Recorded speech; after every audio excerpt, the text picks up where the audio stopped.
Bezerra, que acabou de falar. E, Cajuru, a gente não sabe viver sem você aqui.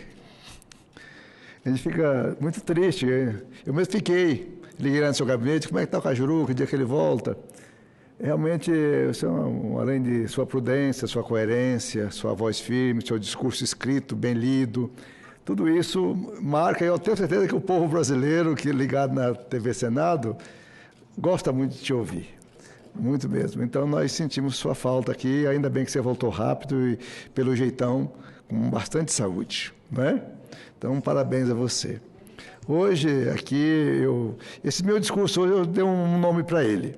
Eu chamei Discurso para um Brasil Ajuizado. O discurso para o Brasil ajuizado, né? O que nós estamos precisando mesmo é de um Brasil que tenha juízo.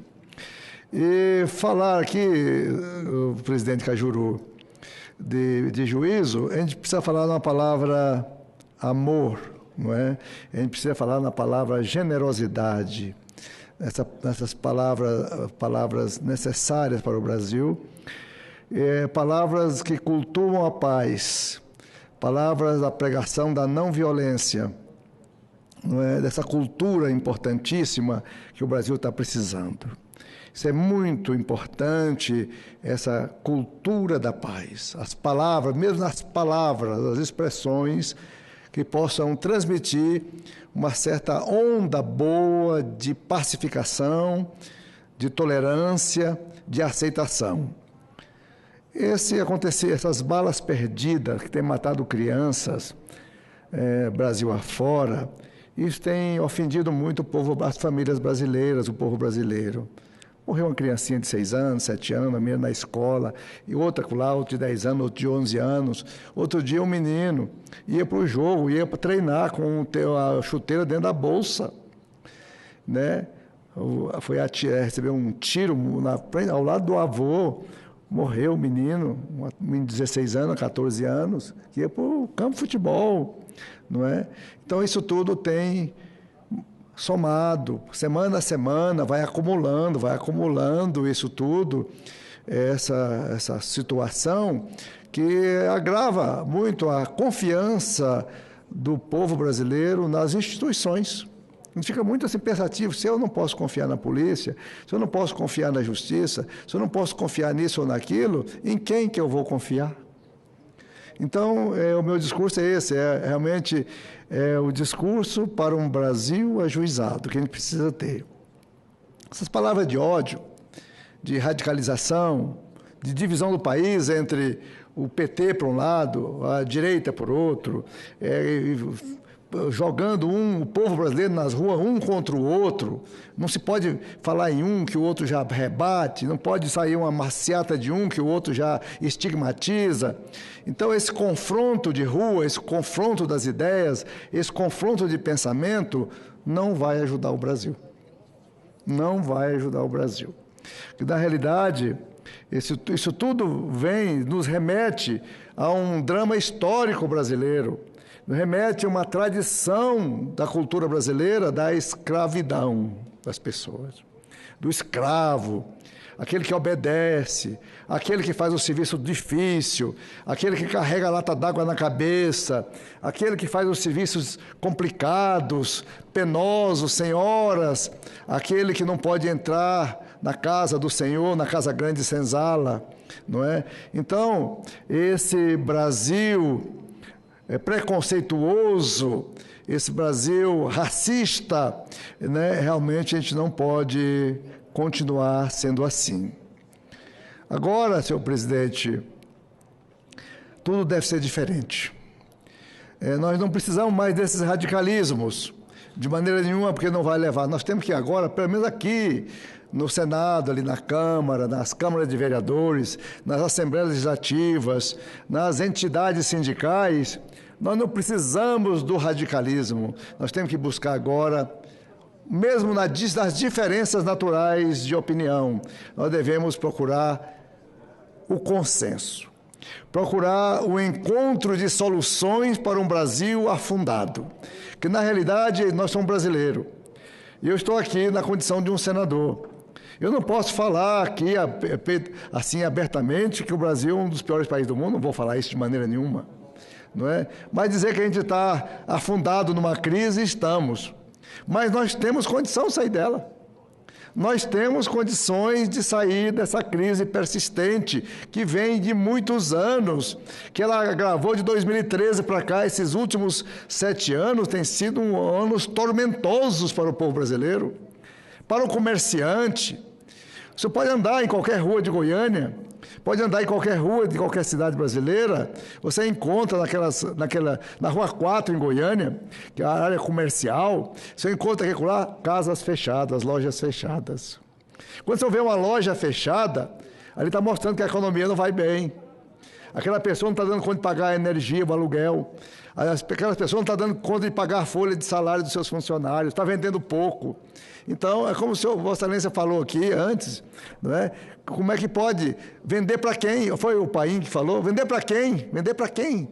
Se não tem consumidor, não é? Então, é isso que nós temos que fazer, é esse trabalho. E agora, nós temos aqui 2 jovens meninos, né, jovens presidentes da Câmara e do Senado, que é o Davi Alcolumbre, que tem 41, 42 anos, ali o menino, o Rodrigo Maia, que deve ter 46 anos, 45 anos, 47 anos, por aí, muitos jovens parlamentares e presidentes de 2 casas importantíssimas, que poderão fazer aqui o que acaba de falar o Fernando Bezerra, mostrando que se tudo correr bem, o Brasil pode efetivamente fazer o Pacto Federativo e deixar nossos municípios melhor de vida.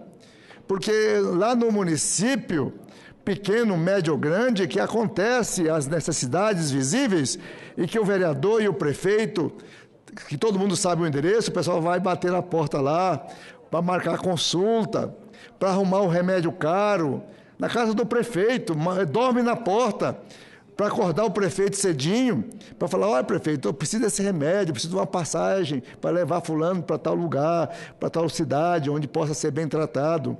Então, esses prefeitos precisam sair dessa pindaíba horrorosa que existe. Então, na mão dos 2 presidentes, fazer um trabalho lindo, pegar essas propostas que existem por aí afora, tanto propostas de emendas constitucionais, como reformas que têm que tramitar, como leis infraconstitucionais fáceis de ser votadas, desalojar essas das gavetas e colocar no plenário para ser votadas e transformar isso tudo em coisa prática para o povo brasileiro, não é? Desconcentrando essa parte, como se diz aí, sempre fala, e o Isalci não gosta que fale isso, que é menos Brasília e mais Brasília. Mas não, Brasília não tem nada a ver com isso, cara. Brasília é aos pés da República, é aos pés dos poderes, mas Brasília é uma cidade. Menos Brasília por quê? Tem que ser mais Brasília. Isalci não gosta dessas conversas nossas aqui, de falar nesse assunto. Mas o Fernando Bezerra acabou de dizer aqui para a gente de ideais rápidos que a gente precisa postular. Eu confio muito na juventude. Eu confio muito na força revolucionária e insurgente de um Davi e do Rodrigo Maia. Os nossos destinos passam em grande parte por eles. Mas não é só por eles. O Estado brasileiro já mostrou, Stevenson, o Estado já mostrou que ele não dá conta de sair da crise sozinho. Não dá conta. Que é preciso a participação de todos. Mas falar como é que participa, como é que as pessoas podem participar para o Brasil melhorar? Pode participar com as menores ações. As menores ações de uma família são importantes. Por exemplo, olhar se o menino está indo para a escola, olhar se o menino está estudando direitinho, acompanhar o filho. Só esse gesto já é um gesto de ajudar o Brasil. É um gesto de melhorar a qualidade da educação das famílias, os pais, as mães, guerreiras e guerreiros, né? Contribuir com o nosso país. Outro princípio...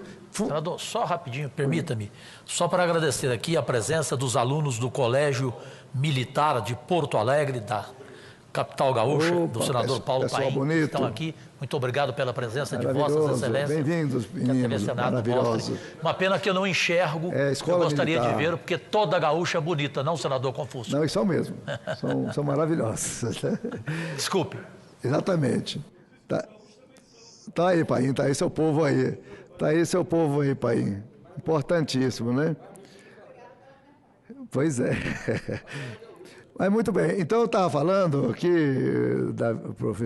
meu presidente Cajuru, não é? Sobre como o povo pode ajudar. As entidades, as igrejas, todas elas as igrejas, as entidades, os sindicatos, as associações rurais, urbanas, os bancos cooperativos, os bancos comerciais, todo o povo pode contribuir para a melhoria do nosso país.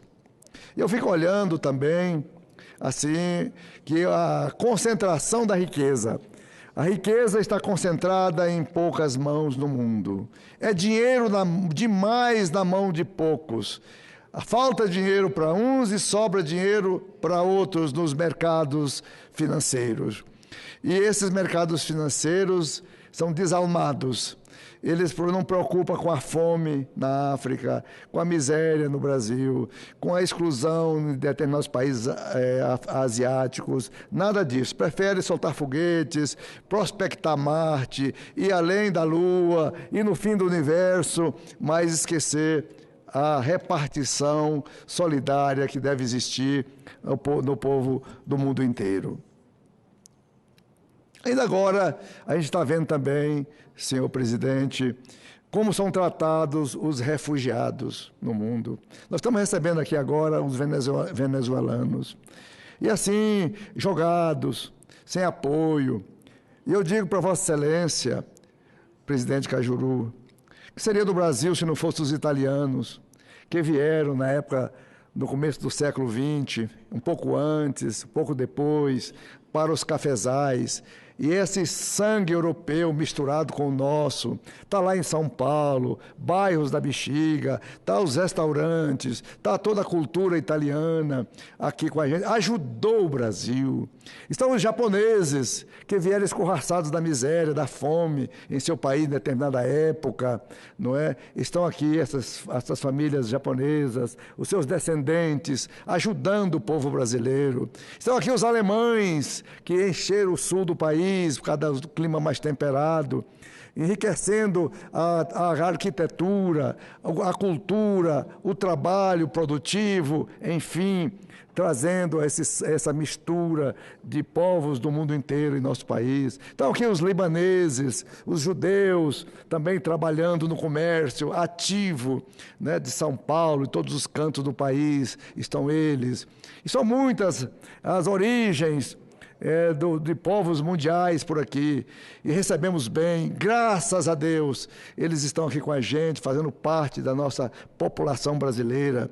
Nós não podemos ir o mundo escorraçando hoje os refugiados, empobrecidos, correndo de guerras, correndo da miséria, correndo das bombas, correndo da fome, né? E chega num país da Europa, está fechado as portas, chega lá, não pode entrar, chega ali na fronteira do México, pior ainda, e assim está rolando essa humanidade. Quando se diz globalização, a globalização significa a globalização de capital, a globalização de pessoas, a globalização de costumes, a mistura do mundo com o mundo, nas aldeias mundiais, todas recebendo uns aos outros com humanidade, não é?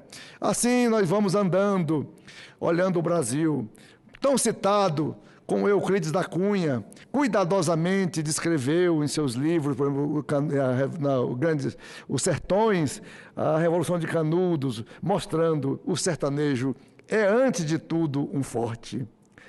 E ele foi apregoando essa força da brasilidade, da mais pequena do país, do sertanejo de Canudos, e assim foi falando. E não parou só nele. em Euclides da Cunha, entrou depois o próprio Nelson Rodrigues, seu colega de jornalismo, que tanta gostosura produziu na literatura, nas suas crônicas, nos seus comentários esportivos. Ele fala: Cabral descobriu o Brasil, mas Garrincha, Pelé, Zagallo, Gilmar e outros, eles redescobriram o Brasil. Mas foram além disso, Pelé e outros reinventaram o Brasil. Isso é fantástico, isso é coisa de Nelson Rodrigues. E o Mangabeira Unger, que é um brasileiro que vive nos Estados Unidos, ele fala que o Brasil tem um potencial incrível. A partir das pequenas iniciativas empreendedoras, dê a estas pessoas a oportunidade de crescimento, que o Brasil será grande. Mangabeira apregou essa profecia e ele escreve, não falar como Jesus Cristo, que é muito essa comparação, mas ele fala com parábolas. Para ler Mangabeira, você tem que pegar trechos e falar o que esse homem está pensando.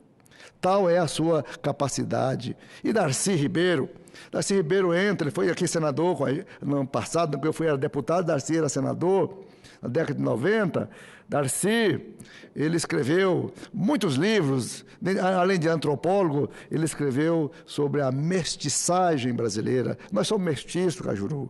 Nós somos tudo. Nós somos negro, nós somos índio, nós somos europeu, nós somos todo mundo. Nós somos um mestiço interessante, que é muito bem descrito por Darcy Ribeiro. Não dá aqui para a gente ter preconceito contra negro, não dá para a gente escorraçar o índio, nunca, jamais, porque nós somos, vai aqui no Senargem, aqui da Embrapa, ou no outro laboratório de genética humana, e pesquisa nossos cromossomas, nossos genes, você vai ficar horrorizado da tanto de gente que tem dentro de você, de tanto de raça que tem dentro de você. Como é que nós podemos agora aqui levantar contra o índio? Como é que nós temos que estar aqui falar contra o negro? De maneira nem contra o branco, nem contra quem quer que seja, não, porque nós somos a mistura de tudo. É o povo brasileiro. Senador Confúcio, se me permitir uma parte. Pois não, não podia de jeito nenhum não lhe dar uma parte, pela grandeza do seu pronunciamento. No momento em que de tanto ódio, essa questão dos imigrantes, que Vossa Excelência fala muito bem também, que vem acontecendo no mundo, vem acontecendo no Brasil.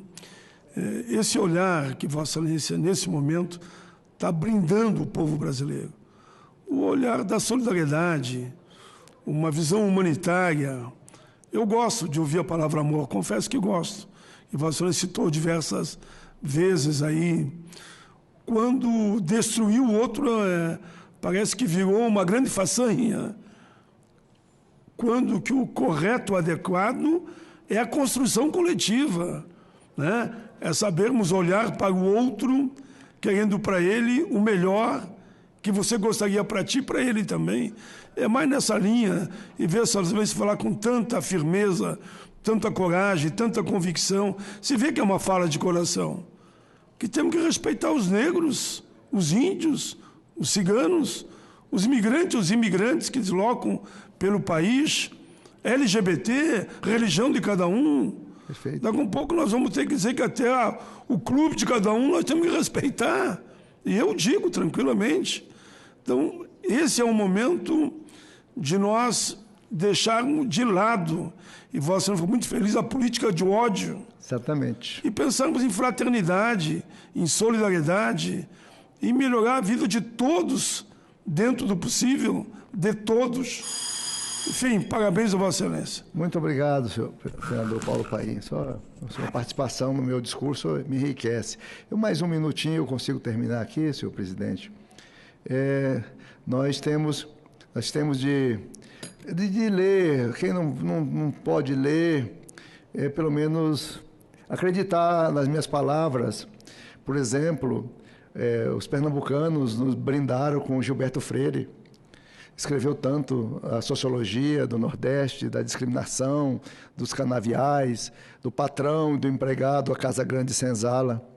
Não é? Caio Prado Júnior, na década de 30 e 40, tanto que escreveu sobre essas questões brasileiras tão profundas. Nelson Werneck Sobré, Hélio Jaguaribe, mais recente, tem uns 20 e poucos anos que escreveu mais um pouco, descreveu tudo isso muito bem. Celso Furtado foi profundo demais. Eu ainda tive a glória de assistir Celso Furtado palestrando na Câmara dos Deputados, já bem velhinho, meio enfraquecido, mas vibrante.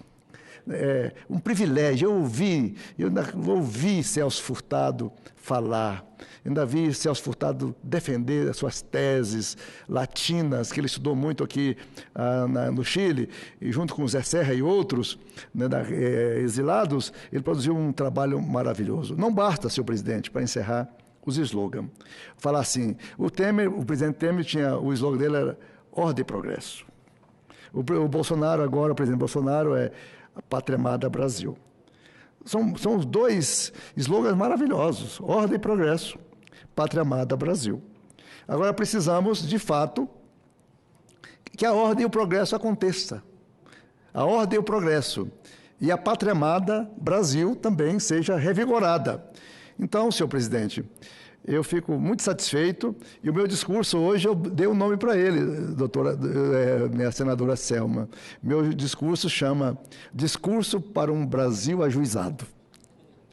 O discurso para o Brasil. Nós precisamos de juízo para tocar o nosso país. Muito obrigado.